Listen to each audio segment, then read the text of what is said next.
Stop alla bronzatura selvaggia che espone al rischio di contrarre eritemi solari e in casi estremi anche melanomi. Da quest'estate negli alberghi e nei campeggi di Bibione, Caorle, Raclea, Jesolo e Cavallino la tintarella sarà più sicura grazie alla possibilità di avere la consulenza di un dermatologo.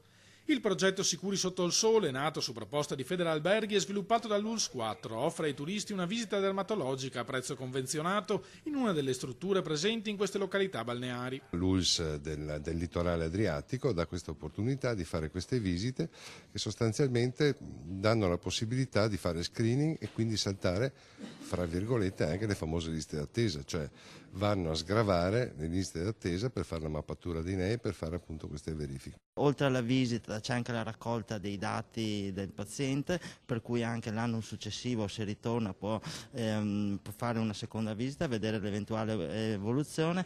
C'è anche un'attività scientifica di raccolta dati. Il turista che intende usufruire del pacchetto per la salute della pelle può rivolgersi alla reception dell'albergo o del campeggio in cui alloggia. Le stesse strutture ricettive esporranno anche materiale informativo sulla prevenzione delle scottature. Noi dermatologi consigliamo una esposizione al sole adeguata al fototipo, cioè più la pelle è chiara, più l'attenzione deve essere alta e naturalmente vale sempre la vecchia regola che esporsi al sole tra le 10 del mattino e le 4 del pomeriggio sarebbe sconsigliato.